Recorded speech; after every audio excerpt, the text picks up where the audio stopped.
thing is going around. We are live. We are live. Good evening, good day, wherever you happen to be in this world. If you're watching back, hello. Welcome to episode 145 of Audionautic Deep Space Network, otherwise known as ADSN.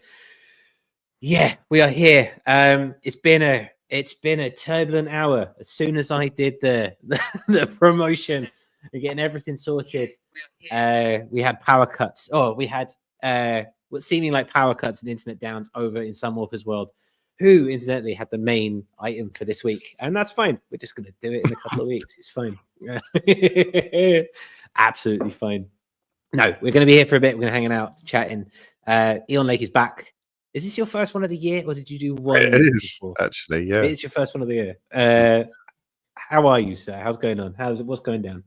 I'm good, thank you. I've been I'm going to make it sound really dramatic. So I've been on my sick bed over Christmas and into the new year with all kind of, musical fever dreams running around my head.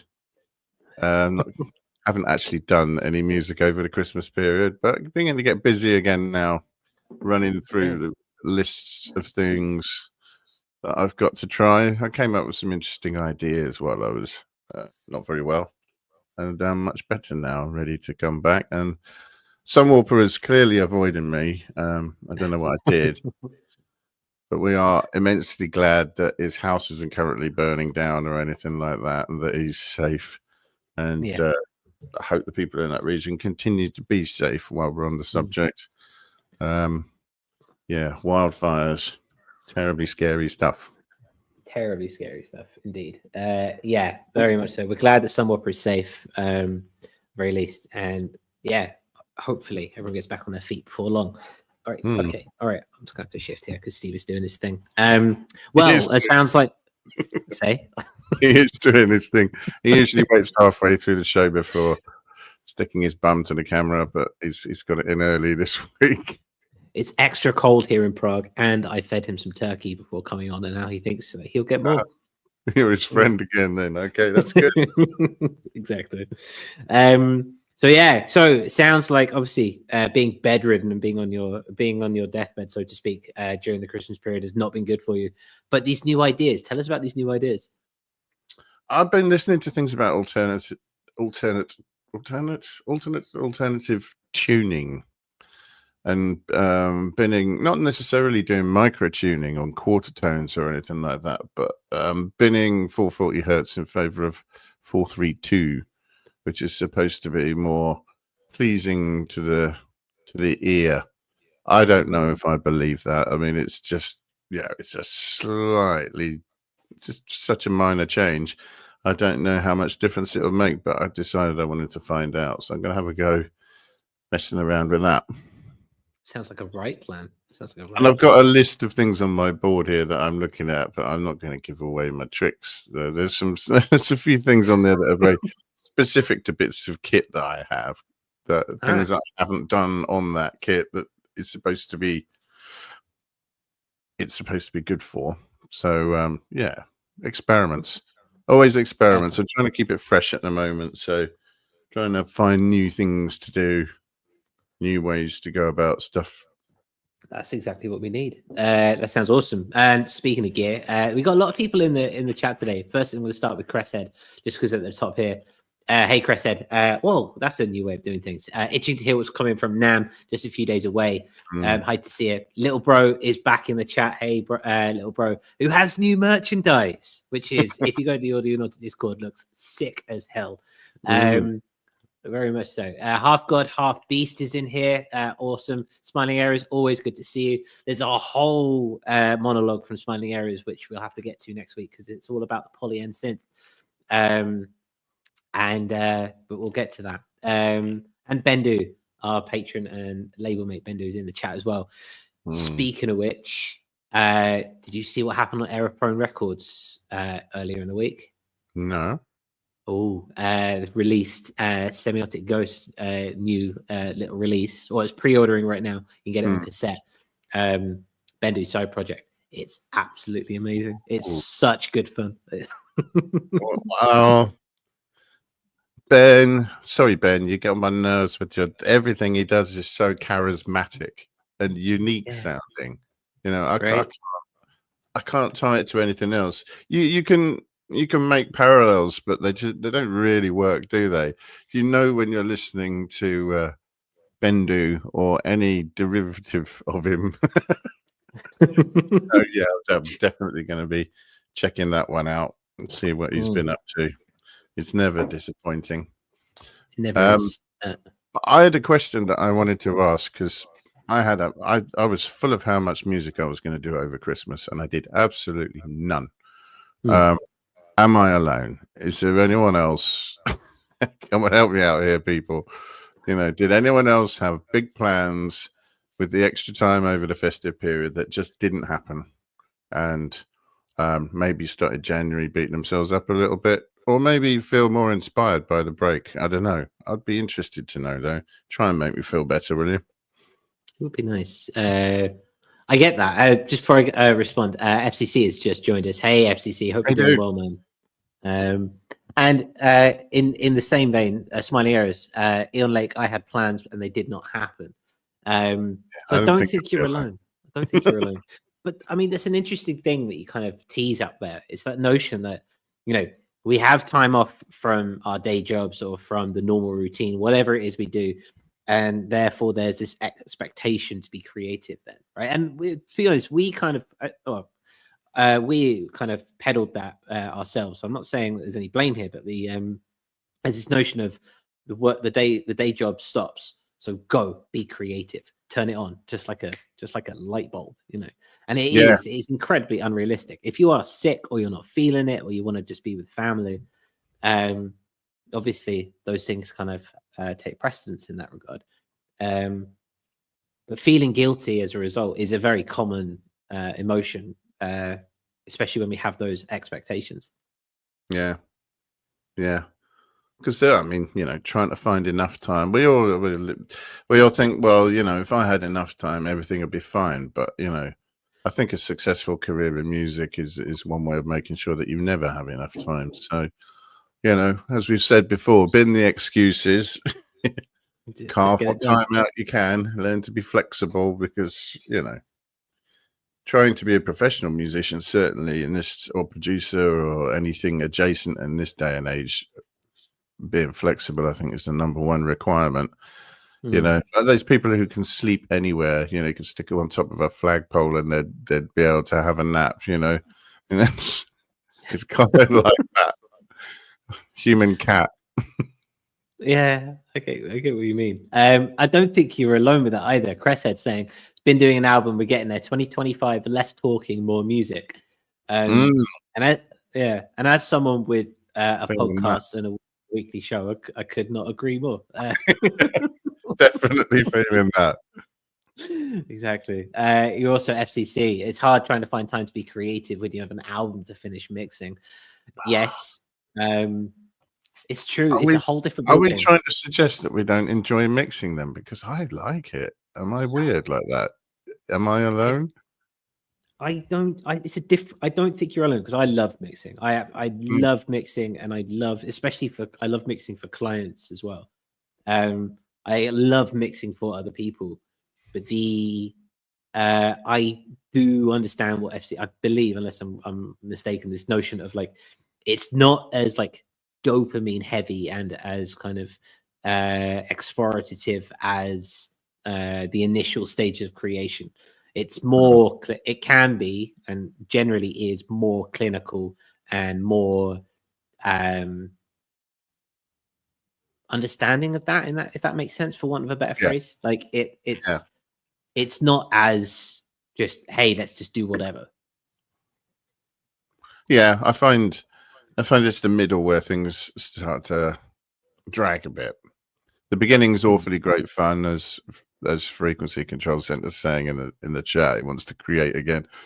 I like the creation bit. I find it tends to drag a little bit when things are 3/4 done and you've got a shell of an arrangement and try to push it to that, get it finished, and tidy and doing what it's supposed to, where it's supposed to, so that you can get on enjoying mixing it. Because for me, mixing is just it's fun. I enjoy doing it. I love cross-referencing things. I love trying to get the balance right. I like, just putting the finishing touches and have it finally sound like it's supposed to. One of the things I struggle with in the early stages is not processing too much, beyond capturing things at the right level and so on. There's an itch when I hear something. I think that's got what it needs. I want a little more of this, a little bit of that, and I know what I want to do to it to get it to where it needs to be, and not doing it so that I can keep my flow state going. And right is the challenge. So for me, the mixing part is when I can actually do all that stuff I've been itching to do. The fact that kick's irritating me because the top end of it is just getting lost. I just need to push that a little bit, compress it a bit, slow attack, boom, boom, there it is again, lovely. I know what you mean. It's like it's a recipe, and you can feel it coming, and it is, especially if you're in the early stages of like mixing and producing. There is a tendency to try and fix all that you see as you see it, right? And then you end up kind of going in circles because that inevitably creates problems for you later on. So it is a practice and kind of like holding off and going, no, like I know that this is a problem. I'll fix it when the time is right. And also the change you're going to make is going to be different because everything else is going to shift slightly. It's just that let it stop moving before you start, making inroads to that sort of thing. Yeah, completely. But it is a task, and it is a practice in patience in that regard, especially if you just want to kind of fit it done. So what is it when you said that the middle bit gets a bit off? What do you mean by that? Sometimes I get myself into a rut by not having enough arrangement as part of the original idea. So if my ideas aren't long enough and are not linear enough, and it's more like just a short loop, you can get stuck with that and then not knowing how you want to move between sections and what you want the flow of the arrangement to be like. Whereas if you explore your ideas more fully as you're writing them, so that the content that you create to start with is longer and has more movement in it, I find the jump between having a load of loops playing that you're just adding parts to and writing bits for into an arrangement doesn't take as long because it already feels halfway there. Whereas the worst thing you could do is do a 1-bar loop for every just 1 bar, just have it looping for hours and not press stop when you don't need to be listening to it, because you're just drilling that into your head, that repetition, and it absolutely kills the flow. It does. Though I'd like to see, because we always talk about breaking out the 8-bar loop, right? I'd like to see a challenge where you've got to make a 1-bar loop and see where you can take it and how repetitive, or then put it to the masses and see how repetitive it comes out. Because that would be a really interesting. There's one on the board that I wasn't sure if I was ever going to use, but it's like it says do everything wrong.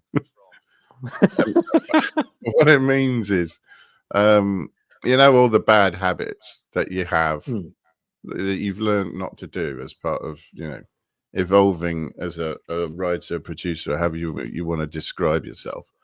Things I've learned, like press stop when you're not needing to listen to something. Don't listen to it. Turn it off. Take a break. Stuff like this. Don't tweak as you go. Think about the music. Maintain your flow state. Get the ideas down before you start trying to chop things up and change things and criticize, and bring that other element of your brain in that is that is criticism and so on. You don't want that when you're trying to be creative. So the idea of that one is to make all the mistakes, do it all wrong, and see it as a challenge to try and scupper yourself, but write a song regardless under the worst conditions, breaking all the rules that you've learned not to do. I feel like that should be at the top of your list coming in 2025. I don't know if it's a good idea, but it occurred to me, so I'd stick it up there for a laugh. I love it. You should do it, man. I don't know Do if I it. want to Film do it, it. I think it'd be great. I want to do a couple of chats before carrying on, Yeah. just because there's a lot here going through. Smiling Errors says, nothing makes me love music more than writing original music on my guitar. Then I spend weeks nosing and mixing, then realize I've cluttered up what made it exciting. Yes, The struggle. this. And that in a part is what mixing is about, but I suppose it's what writing and arranging is about as well, is identifying what it is about the idea that really works and treating it correctly all the way through to the end so that it's still there. Yeah, absolutely this. And it's something I want to focus more on this year myself, is to not ruin a good idea. Try and get a good idea, and then don't swamp it in a load of other ideas. I mean, you can write another song in the same key and use those ideas in that.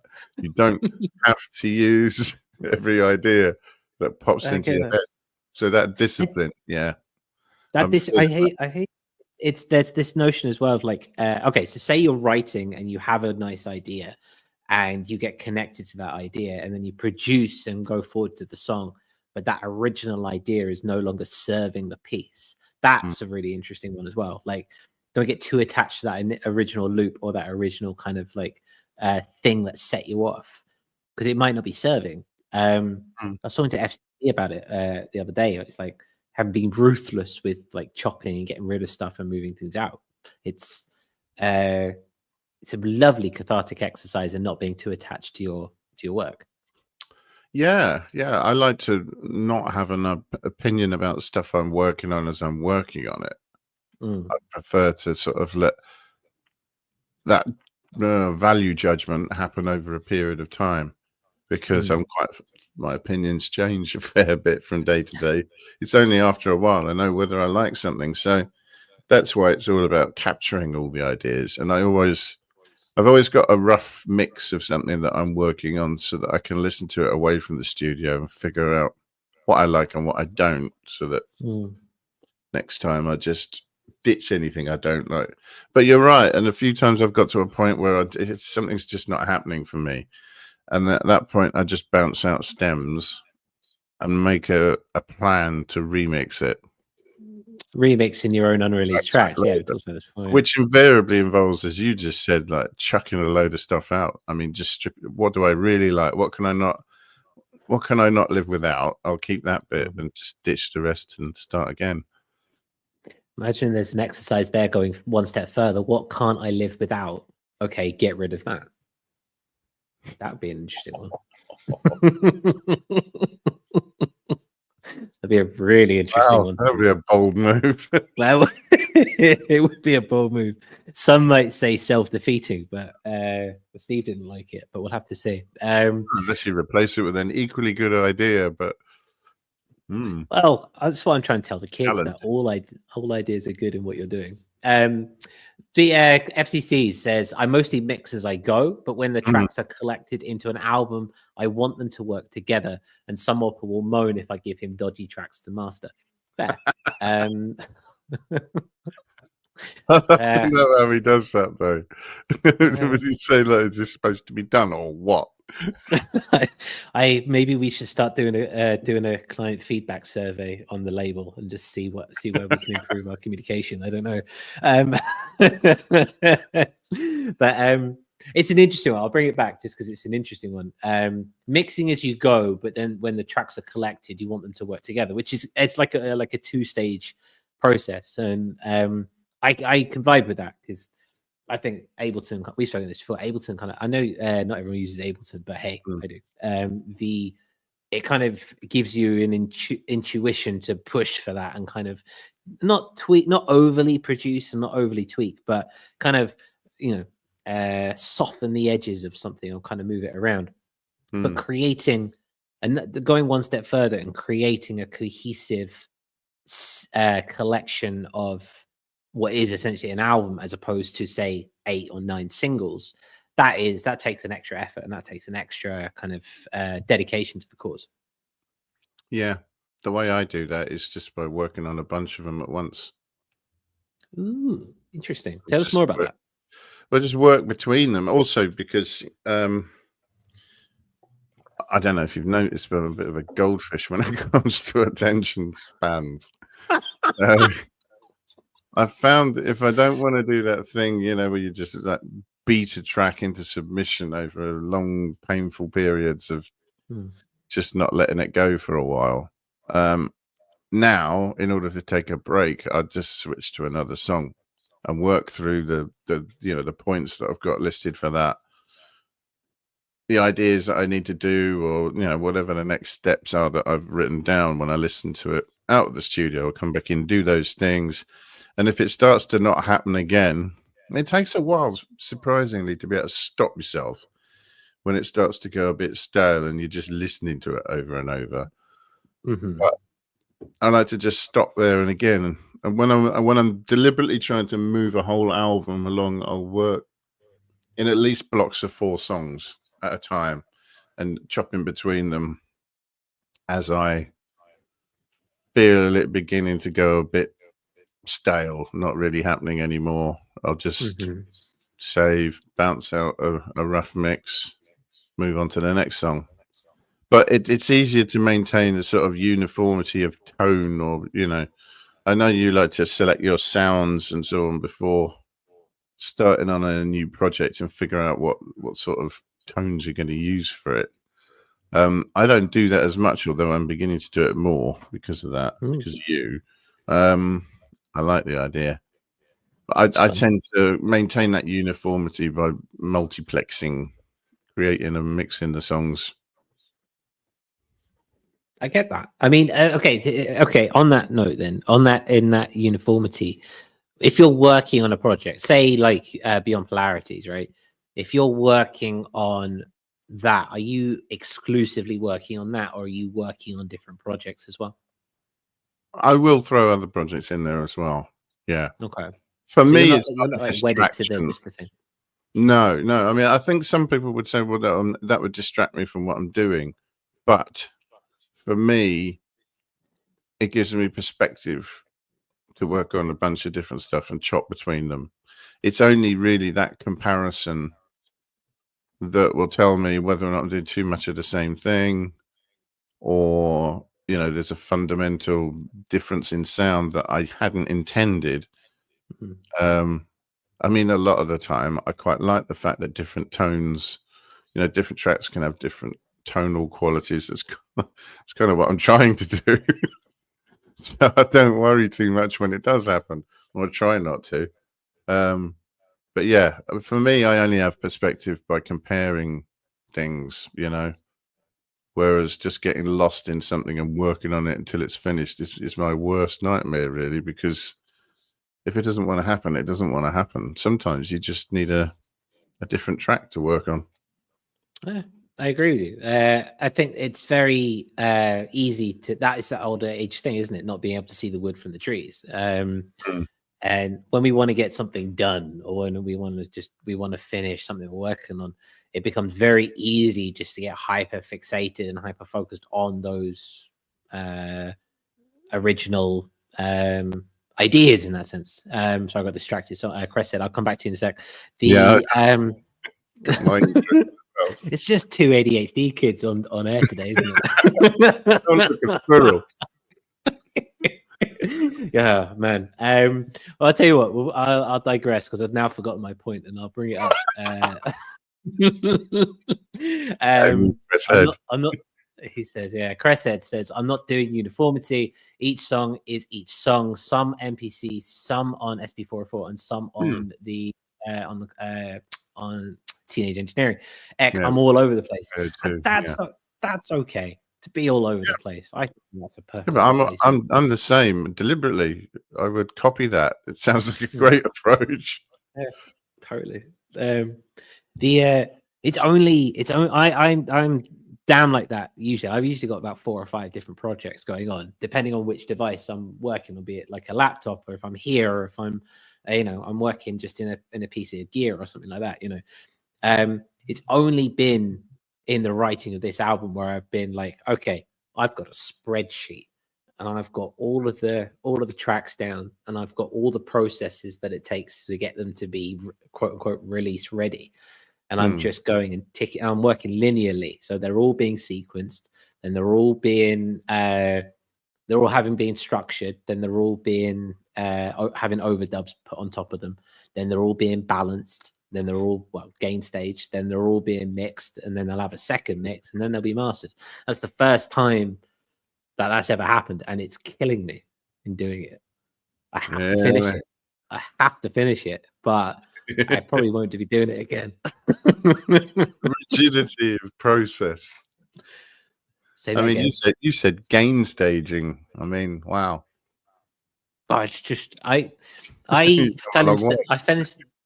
fell into the trap early on of just again, like many of us, just overproducing really early and then chasing my tail. And I'm trying to I enjoy the process of mixing, and I enjoy the polishing of an idea into something, and even when something becomes different than when you originally thought. I love that process, but I do find myself getting frustrated and therefore not taking when I get frustrated, I tend to go, screw it, it'll be all right, and I just throw it out. And then, you know, I think back to it 6 months later and go, oh, you know, could have done this, could have done that, etc. You know what I mean? Yeah. It's very interesting. easy to guess yourself, though, isn't it? As some of these comments, I think, are showing, really. They are. The Cresshead's got a really interesting one here. Track listing is a nightmare. How do you choose track one? Eon Lake? It depends what I want to do, really. So far, and I have toyed with the idea of doing different things, but so far I've wanted to kick off with something, one of the more perky ones. And there's usually a song for me that starts to stick its head above the others to go, ooh, can I go first? And I'm a little bit suspicious of that. I might say no, just for the fact that I don't want to be too obvious, but so far I've gone with it, and it's generally been a perkier one. But I don't know. I suppose if you might want to start with something that you think is impactful, and move on to things that are perhaps more experimental later, or you might want to start with something that is relatively unchallenging and pleasant to listen to, and sort of ramp up, you know, build up the intensity, or, you know, volume, or however you want to determine, you know, your dramatic impact, and maybe have a couple of ramps in the flow of the album. It depends how you want it to be listened to. I mean, do people even listen to music like that anymore? I tend to listen to albums, and I love albums that have a nice journey. So that, I mean, I do a lot of putting Bandcamp on my phone and listening to something on headphones when I'm doing something dull that has to be ignored, like chores. Make it more pleasant with somebody's album. And I like ones that have got a real journey to them. So I don't necessarily need them to start off with drama before, you know, chancing something a little more subtle. I don't mind if they build a bit, but I guess it depends how you want things to flow. And if you want it to be one big cheese wedge, starting with an ambient track and ending with some gabber on the last track, or the reverse, or if you want there to be some peaks and troughs and so on throughout it. I find also there's a desire to keep certain tracks apart, usually. Like there are a couple that are perhaps of a similar sort of pace or mood that I wouldn't necessarily want to put one after the other, unless it's a big arty concept that makes me look really clever. That's never happened, so I haven't done it. But yeah, usually there are tracks that I'd want to keep apart as well, and that feeds into the order a little bit. That makes sense. I think in a similar vein here, you've got Bendu saying the beginning and the end are easier. I find I do a bunch of arranging in playlists in Ableton. and smiling errors, like a gig. Start hard, end hard. The middle is for the weird moments, which is totally fair. Totally fair. It's a good approach. It's just, I like pedal the to the metal. attitude of it. Yeah, Bam. I love it. It's a great way of looking Don't at knock. it. And I think again, so yeah, it's really hard choosing the audio. This is FCC. Getting that flow end tracks, I don't seem to have a problem with, as most of my tracks have that end feel, which I suppose if FCC again is another one of those who's got a sound, right, and you can tell it, and I kind of get that. That makes sense. Yeah. I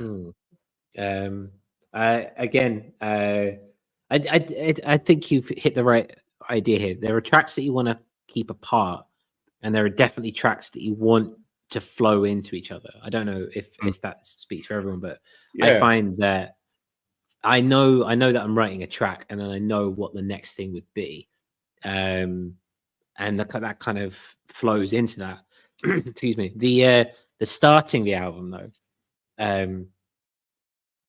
I think it's really easy to overthink it. Like it makes a statement, if that makes sense.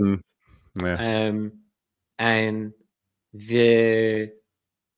I think there's a part, at least in my experience, there's a part within the writing process where I go, okay, that's it.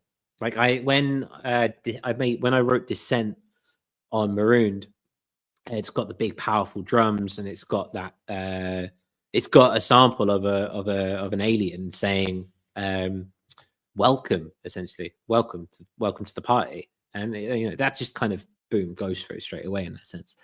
So I think I think if you find yourself questioning it, there's that sense of overthinking it. It should just come to you in that regard.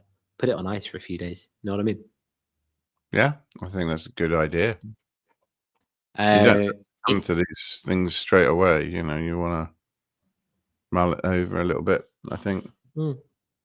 Maybe it's something I'm picking up because of the therapy that I go to, but there's this notion of, does this problem have to be fixed today? No, then I won't think about it until tomorrow.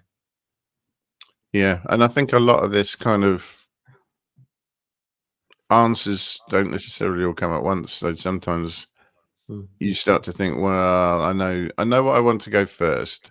I know which ones I want to keep apart. There are a couple I'd quite like to be together. It's often, or I would say for me, it's always how those that list of requirements shakes out when you actually apply it to the songs, because it invariably means they can only go one way, or there are only two variants that still fit with what you said, that you don't want a couple of songs together, you do want to keep a couple apart, you want that one to start, you're pretty much at a run order by the time you've been through all of that. I find yeah, that makes a lot of sense. And it's like almost in that sense that okay, all right. Before what is the pain is if you're listening for vinyl and you're trying to do side A, side B, that is a pain. Where do you stop? Yeah. And you've got to try and get, the right runtime for each side. That's very mechanical. It's thankfully that's not something I've ever had to do. Just because I've not got to the stage where I can put anything on vinyl, but that's when it's more about when it's being clinical, right? And that's why during the CD era, and CDs generally had a set amount of albums because that was physically what could fit on the disc, right? Yeah, that's more mechanical and that's more thingy. We don't have that issue as much anymore, apart from obviously if you're doing vinyl and things like that. But it is worth writing to that if you can. Yeah. If I had my way, I would be doing everything as a double vinyl or CD. Just like a huge kind of pull out. As you can get on it. Yeah, just with a life side poster of you. No, I wouldn't have me on it. But that is what I like to hear from bands I like. I like it when it's, there's a lot there to listen to. Lots of different ebbs and flows as you go through it. Something that keeps you busy and that you can come back to. And that you get as many tracks as will fit. Do you know what I mean? Yeah, it's a good way of looking at it. Which brings up a really interesting point, and I'm just going to go through a thread because people have been kind of answering it themselves. But Cresshead had this question at the beginning: do you put all your tracks made for the album on an album, or is there a cull? And it seems to be the chat, including Eon Lake, who's skipping ahead while presenting the show. Is that there seems to be this process where we write a load of tracks and then cull them for the album. So FCC, he was very ruthless and brutal with his album that he's creating now. Eon Lake, always a cull for sure. And then, but it's set up to be a cull for me. I always have probably at least twice as many songs as I need, at least, if not Red more. Hot Chili Peppers in that sense. I'm just going to put you over there. Could you let go? Thank you. It's just my foot's gone to sleep. But this is why it's interesting. B-side tracks, as Smiling Arrows brings to the table, or as FCC would say, bonus tracks. This is a really good thing. It's what we do on Audionautic Records. It's this notion: if you're going to put something out, say you've got an album which is 10 tracks, but you actually have, say, 14, for example. You put those 10 tracks and that is your album, and then you have your deluxe edition or your bonus or your Bandcamp exclusive, where only people who buy, say, physical or buy it digitally on Bandcamp or only buy the vinyl or whatever, only they get those extra tracks. And that is a really fun, nice way of giving your true fans extra while keeping the integrity of the album as it consistently is. I find it's a nice kind of like halfway house. Yeah, in that sense. But Bendu comes in just throwing us a curveball. I'm currently doing the opposite of a cull. I'm adding some things to contrast with the tracks that I've done. You have to tell us a bit more about that, Bendu. Is that going to be a huge 15-20 track album, or what we're seeing here? It's a good thought. I mean, I can totally see why that might be a requirement. And I have in the past taken a vinyl album, added a bunch of tracks to it because it ultimately ended up on CD, and that's fine. I just didn't want to put a 45-minute CD out. It just doesn't feel right to me. So I can imagine why you might want to do that. I wonder, though, is it a challenge when you say, okay, well, everything on here is a bit down tempo. We need to drop some bangers in there, sprinkle them around. How easy is it to write to order when you think this is what I need? I find it easier to write as much varied stuff as I can with some sort of deliberate, being deliberate about what it is I'm writing and trying to steer things a certain way, and then selecting the ones that work on the album. I've never done a few and then gone, what else does it need? But it's an interesting, it's a very interesting idea. I just don't know if I could I write it to order and go, right, well, this needs to be upbeat. What if it was like a dovetailed album, right? So like, what if it was like a dovetailed album? Like, so John Frusciante once released an album where one track was totally in the right ear and one track was totally in the left ear. And they were two halves of a song. And it was like a conversation between like a duet, so to speak, obviously with himself. But then what you do is, the idea is that you play those tracks together and the full song kind of comes through. Now, that is some deep, trippy, fun stuff to be kind of getting around with. It would never fly in the modern era, but wouldn't that be amazing? Yeah. I would like to. I like ideas like that. They appeal to me. I just don't think anyone would have enough patience with me to try stuff myself. To be like, all right, he's really done it now. Just to chime in quickly, Asef Stripe has joined us. Happy New Year. Hey, Asef. Love to see him, man. We're chatting all about mixing processes and writing albums. Chime in. Is there anything you have to say on tracks, sorting out orders, that sort of thing? Yeah, it's a lot of fun. It's interesting. It's very much an allegory for where Audionautics at, really. We had a plan an hour before the show, the plan went. We came up with another plan, and we spent 45 minutes talking about something completely different, which is okay. Absolutely okay. And for clarification, Bender is saying what I'm adding are shorter, more ambient things to give a break between the tracks. Yeah, that makes sense. It's a good way of doing this thing. I like that. I've often wanted to use more sort of segues, just short things, interludes between stuff. Kind of like if you're doing a 9-course tasting menu, little things in between to cleanse your palate or the palate of your mind. Assuming somebody can actually listen to my stuff for that long without going, you know what? Need some punk now. I liked it. That wouldn't be a bad thing, actually. Having a IDM ambient album and then just having a little like mid range that is just like hard punk, for example, that's completely off kilter and just sits there embedded, and you wouldn't know unless you listen to the whole thing. And are you listening, Jack? Are you still there?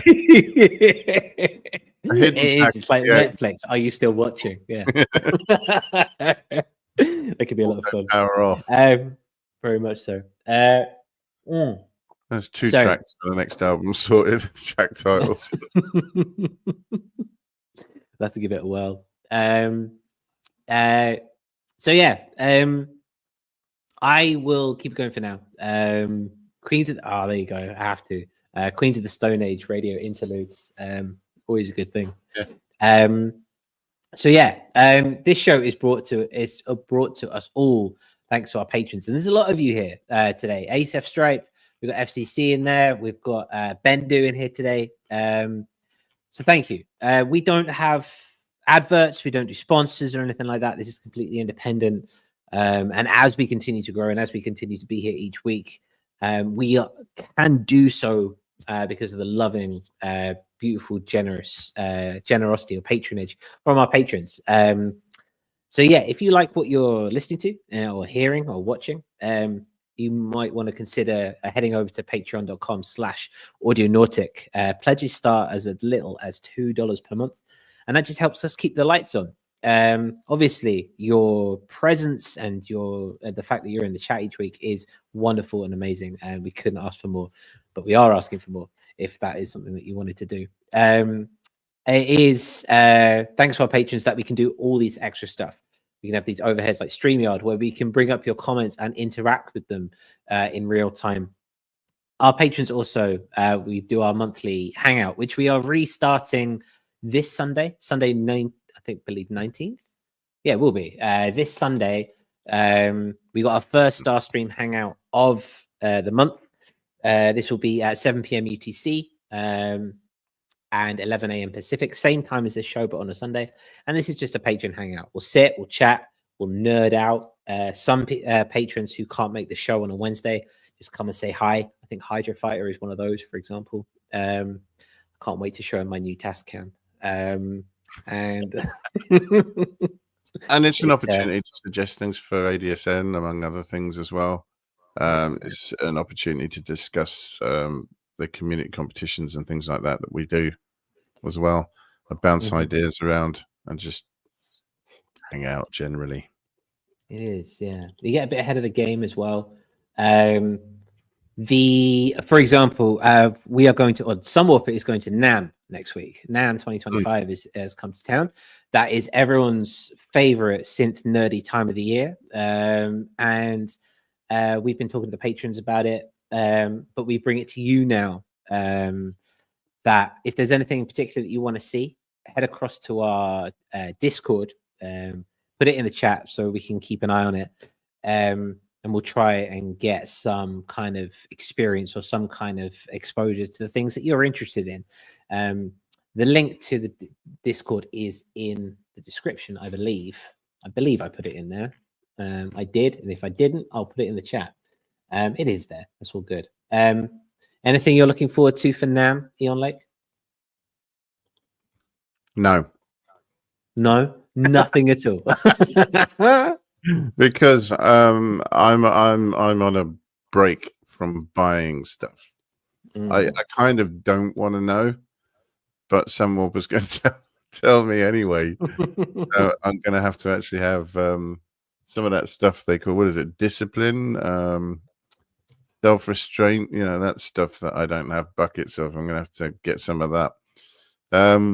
Yeah, I mean, there's potential for a lot of things I might be interested in, both in Eurorack and synthesizers, but I need to not be interested as much, I think, and God bless them, the community are going to convince me to want things again by everybody talking about it. But yeah, I'm trying to be sort of aloof and disinterested, because underneath it all, I'm not at all. That is a shame, because it's a shame because we're going to have to do a show on it in 2 weeks. Yeah, and I'll enjoy talking about it. I won't enjoy having to have self-restraint, but who does? Only weird people really enjoy restraining themselves. It is, as Cresshead says, it's all about the gas. And even ATF Stripe is looking to get an NPC one, which I'm interested in. So the One Plus, is that the updated one then that's got more grunt and so on? I like how they're quite small, I must admit, having a much larger Live 2. It's less portable. They are less portable in that sense. But hey, it's always an interesting time. It is a good practice in restraining ourselves, in drooling over beautiful new synthesizers and hardware. It's going to be a good point. Case in point, my G key on my Novation Ultranova has broken, and my first instinct was to go out and buy an ASM Hydrasynth. Yeah. It's God's obviously trying to tell me to get Hydrasynth. It's a sign from above. Do it. I'm not religious the other time in my life, but when my G key fails, I know what that means. Exactly. I didn't. I'm going to go get it repaired, but I did buy the Tascam 12. I'm waiting for that to. I'm waiting for that to kind of come through. But we'll see where that takes us. I bought all this just before NAMM as well. So yeah, we are coming up to we're up 52 minutes ish, 47 minutes. So we should probably sidle on over to talk about what is actually the title of this show today, so that people who have tuned in for that reason do stay and do get on board with what we're saying here today. Though we could talk about mixing forever. I love mixing, and you can never get enough of it. Especially the weird stuff. I love mixing the weird stuff. Anyway, moving on swiftly. We have both been in a period, I can say, Eon Lake, where we've been kind of wondering, what's it all about, where we're going, what we're doing, what's going on, where everything's happening. And we are here at a new year. Social media is an ever increasing, looming, scary yet necessary piece to the independent musician's puzzle. But it's as anarchic as ever. So I want us to spend a bit of time sharing our thoughts and sharing where we're at and discussing about what social media means for the independent musician who maybe makes music that is left of field, so to speak. Where are we at, what we're doing, what keeps us together, so to speak, in terms of social media. Ooh, that's a good question. What does it mean to us now? I don't think there's a quick answer to that, other than not what it used to. Oh, okay. It's definitely changing. And I think social media, generally speaking, is so much less social these days. It started out, the marketing started out saying that all of these multiple platforms are about bringing people together and enabling, a far-reaching community by virtue of the lovely internet. And they worked initially because they did accomplish that to some degree. At some point, what you see in your feed seems to have changed from, the people, your friends that you're interested in or people that you're following. And now there seems to be much more advertising, tech, politics, and so on. And although I'm quite political, I didn't join any social media platform to discuss or go over politics at all. It's just, I talk politics with people I know, with friends, on the telephone and old-fashioned things like that. I don't feel the need to get online and talk with a Russian bot farm about it. So I think if you bear that in mind, it sounds like I'm rambling, but if you bear that in mind, the benefit to a musician looking to connect with other people in the industry and to promote themselves, your reach is becoming worse. I think people are seeing less of your posts. A couple of people I know I've had to contact and say, "You still around? What's up?" And they've still been active. I just haven't been seeing what they've been posting and so on.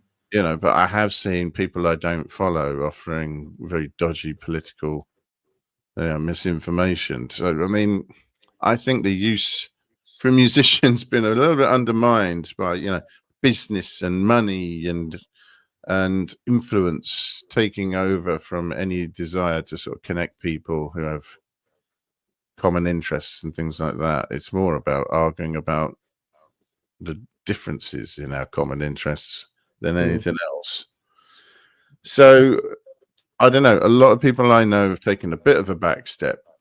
People who were grinding quite hard, staying relevant, doing what Spotify tells you, releasing regularly, do all the things the platforms tell you to, that the algorithm will favor, and, mirroring it on social media and so on, putting less effort into it now. Not through any sense of dissatisfaction or anything like that. Just from the point of view of, don't put a load of effort into something so you don't see a big return from.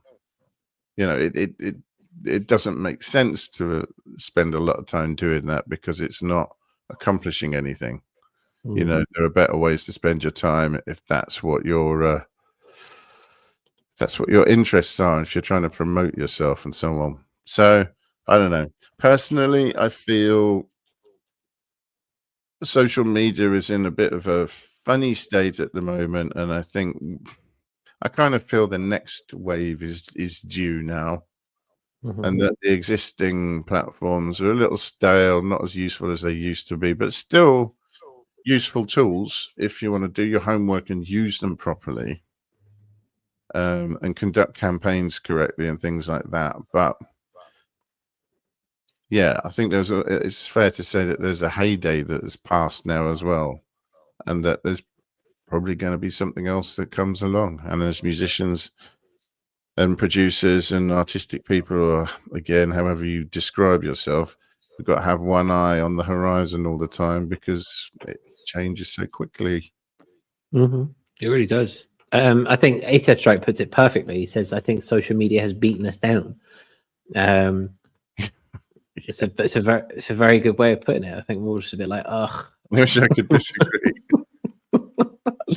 But it's true. Cresshead's kind of got something similar. "I'm not in that hard push. It's everything I don't like about what you're supposed to do." It's completely right. Like, art is a expression of the soul, and to create art on someone else's schedule other than your own inherently goes against kind of the notion of being authentic in that sense, which means it's tainted if you want to go absolutist about it. It's very, we have to do it, and the only way to kind of claim or reclaim sense of a control over your own release schedule is just to not partake. As Bendu says, he's an XX user, which feels good with 3 O's, which kind of shows you how good it is. Yeah, cancelled my non-Eon Lake account. Yeah, deleted that. It's there's still a couple of people that are only operating on X that I need to keep track of, but I would like to get rid of it. Definitely. I think it's a good way to do, and I think the stepping away is definitely a good shout, and connecting with people in the real world. ASAP Stripe again. I went to an actual meetup last week. The sentiment was more about not losing ourselves to the noise. Is that noise is in without like putting content out into the world ASAP and then basically getting no reach and no engagement? Is that what you're saying, or just losing? Or when you say not losing yourself to the noise, is that yeah? Could you expand on that, please, just to give us a better idea? Yeah, it's a very difficult time, and the question is, what do we do about it? Because it is part and parcel of what we have to do. If you are looking to promote your music, and if you're looking to do things that are in the modern day, it's very naughty. It kind of comes part and parcel. There has to be a way where you can promote yourself on social media and not get sucked into everything, and not be, for want of a better phrase, pissing into the wind. Yeah, I think it's also important to be able to say, if it's not doing what you want it to do, and it's not giving you what you need, it's okay to say that and use it less, and look for alternatives. I think it's the only voice you have.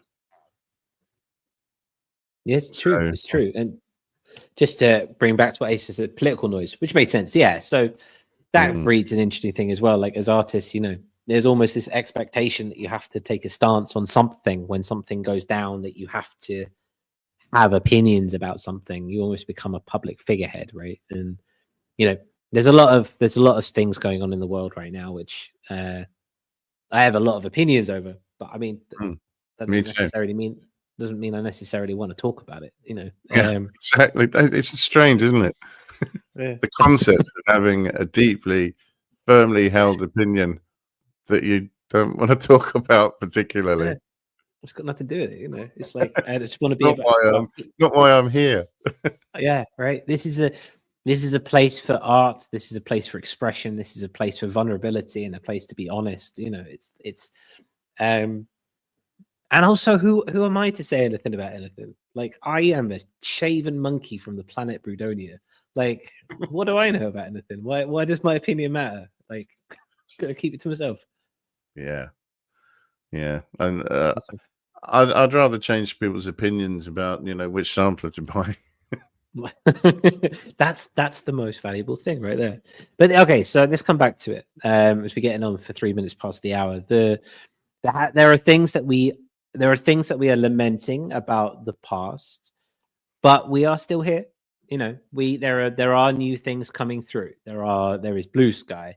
There is I mean, Threads is not new, but it's one of those burgeoning ones in that sense. What do we do about it? I mean, there's also this notion of community, coming back to what ASAP Stripe was saying before, this notion of just knowing people in a community, be that a Discord channel, be that a live stream, or just in your city. That is as important as ever. Just that notion of building people around you who will support you. And that is another bona fide way in, establishing connections with people, learning, growing as musicians, and decentralizing your mindset away from, if it sells, it must be a good album, so to speak, as opposed to just being the art for art's sake. Yeah, I like the idea of being part of something bigger as well, some sort of community. I don't know. I like the fact that we're not actually dependent on any one particular thing as well. So, if any one of these platforms goes, there's still 3 others. Do you know what I mean? And I think having that, and as we'll always keep banging on about a website or somewhere home on the internet that you can control, that will still be there if, Twitter hits the skids or, any other platform. It's the way to go, because there are going to be other things to link to in the future. I feel sure of it, I think there are too many people that have grown up with social media existing and not necessarily being that fond of it now. This new generation that are coming through and thinking, why would you want to do that? That's all a bit weird. They've got different ideas about how people might want to interact. And frankly, I'd be interested to hear them. I would. It would be wonderful if the chat is live, and I'll go through some chats in a second. But if anyone watching back, particularly of a younger generation, has any ideas about social media, about what it means, or kind of their opinion about how to kind of move through this kind of wibbly wobbly period that we kind of see ourselves in, please let us know. Either put it in the comments or head across to our Discord. I would love to get a different perspective to turn that around a bit. I mean, what would you like to see? It's the beginning relatively of a new year.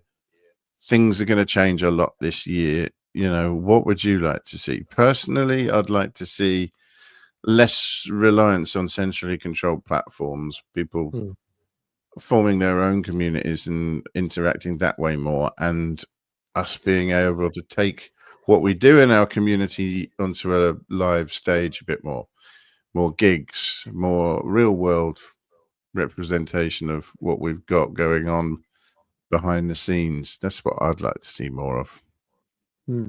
I completely agree with you. I think being present, being in the moment, and being in front of people, if in a live situation, however that may be, is done more impressive and long-lasting, so to speak. Like Cresshead says, physical media lasts, websites and streaming social sites don't. MySpace, GeoCities, etc. And just to take that one step further, seeing, I'll give an example. Clada, I don't know if he's a psytrance producer, great guy from Croatia, great guy, and I've been following him for a long time. But it wasn't until I saw him perform and I met him at a festival that I went to last summer that stuck with me.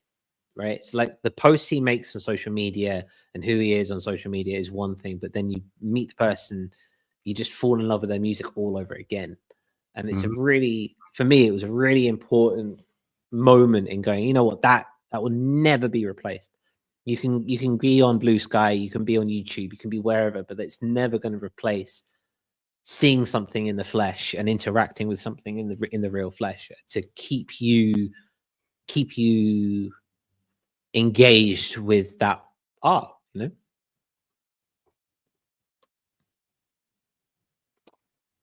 Yeah. There's connection and there's connection, isn't there? Definitely. And the people that have the most influence on what you do and what you think, and not sort of your heroes. It's not, I don't know, any virtuoso musician that you may have, followed through music magazine since you were a kid or something. It's, the guy next door who does the same thing that you do, or the bloke up the road, or, people that you've gigged with. They tend to have more influence on you because of this whole, they're easier to relate to as being like you, kind of doing what you do, or perhaps a lot better, or do more of it. But yeah, for me, they tend to have more effect than real heroes, because heroes are pretty distant for most of your life, unless you're fortunate enough to meet one, and that doesn't always go according to plan. Invariably, it's the people that you meet as you're doing what you enjoy that have the most impact on how you do it. Completely. And it's like Bendy says, as much as I kind of hate gigs, I know in my gut that it's really the answer to a living, breathing underground. And it's true. It really is true. Like going and seeing your peers in the flesh and seeing how they're working, and having discussions, it can't be beaten in that sense. And it's so much more grounding, and inspiring as well, because you understand that if it's someone on a very polished Instagram reel, it's almost like you say, it's out of touch, it's out of reach, it's not there. Whereas you bring them into the real world and it's just another human making music, just like me. And that can give you a lot to kind of push through and be the artist that you truly want to be. Yeah. I got that. So ASF Stripe, where is it? ASF Stripe is going for Blue Sky and YouTube this year. That's where he's hoping to build. Are you looking in anything in particular, Ian? I've moved to Blue Sky. I'm trying to do more on there and do the things on there that I would ordinarily have done on Twitter. I'm a long way from any promotional work at the moment, so I'm not grinding per se. I'm just existing and interacting and listening to what other people are doing at the moment. I'm enjoying Blue Sky more because it feels more, I don't know, it may be because I was setting up a new account and I'm thinking about who to follow and what I want in my feed this time round, bearing in mind what you can end up with and what X ended up looking like. And so I've followed artists and people who create things that look nice because that's what I want in my feed. And at the moment, it is feeling more like that now. It feels more interesting things, not people arguing about viewpoints, but just interesting things and creating things. And did you know this? And a little bit of a renaissance of an older web world in that regard. So I like that. I have for a long time been thinking of, I think YouTube again for me, because I want to start working on live sets and maybe doing previews of live stuff on YouTube is something that I've been wanting to do. And doing alternate versions of songs and, trying to perform it and so on. Almost like a show reel sort of thing, because I'd like to be playing more gigs this year and doing more EMOM things and stuff like that. Trying to get out into the real world a bit and using YouTube as a practice place and launch pad for that. That's good. And that sounds like a hefty plan. Live. My website is still under construction. I am terrible. It's nearly done though. Do you think you'll have it up by Easter? Maybe. That's so much Easter. We'll have to see. I'll keep prodding you. We'll go from there. Thank you for that insight. Thank you for that insight, Ian Lake. We're getting up to an hour and 7 minutes on live. So is there anything else that you wanted to say? We'll come towards the end of the show and see what you're up to in the week. But is there anything you wanted to add to that before we do? No, I was just going to see how you felt about things this year. What you want to do more of? I'm still in a place of sitting and meditating on it. I am going to go against the grain of the chat. I kind of like Instagram. I don't consume Instagram, but I like putting up photos and I like putting my story up and stuff like that. I like the visual side of that, and I like making videos. And I know it has to come from a place of authenticity. So that's what it's going to be. I'm considering going back to live streaming. I'm still undecided about the reasons why I want to do that and whether or not it's a good idea. But I think so I think that's where we're kind of headed. We're kind of going down the YouTube route and going down the Instagram route, rather than not be for live streams. I'm the same as you. I also want to get into playing live, and I also want to get into this mood of helping with. There's a small community here in Prague, and I would like to get involved in that more than I already am. And I'd like to kind of see where that goes. And I would like to I'd like to be more present in physical spaces. So whether that means going to gigs, being part of the underground, you know, flying over to the UK where there's quite a nice scene going on over there, that kind of situation. Like I'd like to do that. But yeah, it's about the live, similar to ASEF Strope and yourself. It's about playing live and being present in the moment. And I think that's the social media will supplement that in the sense of it will be hey, I'm playing here at this point. I like the idea of pop-up things. Like, again, I'll mention it for the third time this evening. I've just bought a Tascam 12, and I like the idea of just popping up in the middle of a park and just doing a little set, and then, you know, going down again, and using social media to and then be chased by yeah, exactly. Yeah, that's what I need. You know, it wouldn't be me if it wasn't a bit anarchist. But that's what I'd like to see. So using social media as a supplement to people finding me in the real world, I think, as opposed to the other way around. Yeah. I've got to say, the Instagram thing, it's made it easier to follow your January progress. Because, I mean, literally, especially with the reels that you've done, you can just literally look at the first one and just go through them. Okay. It's the most positive scrolling I've done in quite some time. I'm glad that was positive for you. I'm glad. Yeah, but that's kind of what brought this all up, because we're on what, day 15 now? Yeah, we're about halfway through, and I batched the first 13 days, I think. Because it was, again, it's an exercise in content creation, editing, you know, syncing audio, video, etc., yada yada yada. And I got to it, and I had some time blocked out this weekend.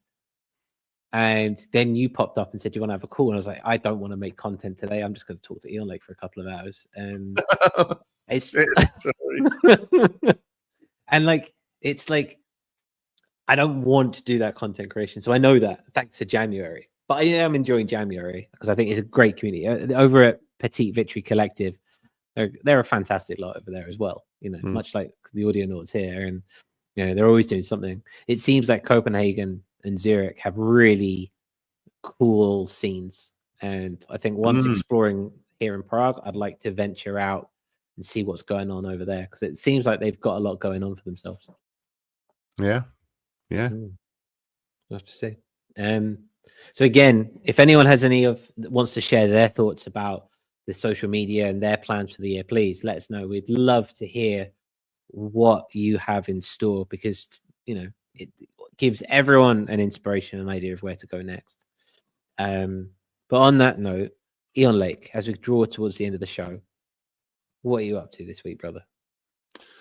This week, I am resisting putting pressure on myself as far as, well, you didn't do anything over Christmas, so you need to catch up now. I'm ignoring that idiot, and I'm just going to do a few experiments. I'm going to keep cycling through some ideas, and then I've hit a stage where I need to run through everything that I've got for the next album and get to grips with it, do some listening, note taking, what I'm going to do with which songs, shortlist them, move them around a bit in my organization, and move on to the next phase. So yeah, just, you know, putting one foot in front of the other, nothing major, and still experimenting is the main thing, and trying to do it as much as I can in a stress-free way. It's supposed to be fun. If this isn't fun, there's no reason to be doing it, you know. Yeah. If it's work or job, what's the point? What is the point? Yeah. Whatever you do, don't spoil it. You know, do something, enjoy it, don't spoil it. Exactly. If you don't have the energy to do something, that's totally okay. You can do it tomorrow. You can do it next week. You can do it in the next life. It doesn't matter. Well, part of it's also thinking of things to do on portable bits of kit in other places as well, so that it doesn't all have to be, I'm sitting here at my desk doing work or music. It's not work, it's fun. Yeah. And I'll be doing it in all sorts of places. Been using Ableton Note a lot recently. It's very convenient. Making myself wonder, why would I ever need a move?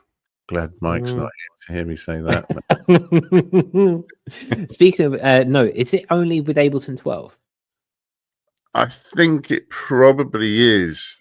I don't know, but I think the version that was out when it was introduced is probably the first version that supports it. I would be surprised if that were not the case. So you do have 12 then? Looking at it, no, it's I'm using 11 actually. And you can transfer stuff from your note from Ableton Note to Ableton. There are two ways you can use the cloud sync. Mm-hmm. You've got 3 projects that will just automatically sync, and the cloud appears in Ableton. You can just open them from there. But to be honest, if you export from Note, it's an Ableton format. If you just open it with Ableton, it's there. Okay, that's what I need to do. Stuff on the iPad. When it's ready, you'll just airdrop it onto something else, open it up, and there it is. Good. So the cloud thing is, convenient, but the fact there's only 3 slots for it doesn't really matter, because anything you can export really easily. Fair play. That's good to know. I might have to have another crack at that. Well, thank you for sharing. That's what you're up to. Putting one foot forward in front of the other. That's all we need to do. What about you? I seem to have, we've talked about this over the weekend. I seem to still have latency issues and jittering problems with my rig. And so I think that's what I'm mainly going to be doing. I'm staring at it now because it's also a bit of a mess. And I'm thinking, why don't I just rip the whole thing out and start all over again? So I'll have to see. I came back the other week, and I came back the other week, and the Novation and the Note 2, the Ableton Push were on the floor. Evidently, the cats had jumped up and destroyed it, and it was just lying on the floor. And so I am thinking I might need to find a better way of securing everything, but we'll see. I think I've been doing in a similar vein, I've been doing a lot of mixing and sitting at this desk and producing, right? I've been very much in late stage producing mode. And I think I need to move, get dirty, get dusty, plug things in, unplug things, get frustrated. I think that's kind of what's coming from me. You need to shake things up from time to time, don't you? Exactly. Hang on. I am just replying to ASAP Stripe before he goes. I think that is a good way as any. I think we'll leave it there for now. We're coming towards the end of the show. So thank you ever so much for joining on. The chat's been a live day. Thank you ever so much for joining. You could be anywhere in your part of the world right now, and you chose to spend an hour and 17 minutes with us. And I couldn't be more grateful. Thank you ever so much. Your comments, your support, your just chiming in what we're doing gives such a lovely insight. So really appreciate you. Definitely. We will be back next week. It will just be me and Eon, because again, Sunwarper's off the NAMM next week. Not sure what we're going to be talking about, but I'm sure we'll have a look at the docket before then. Until then, thank you again. We'll be over in the Discord, and we'll see you next week.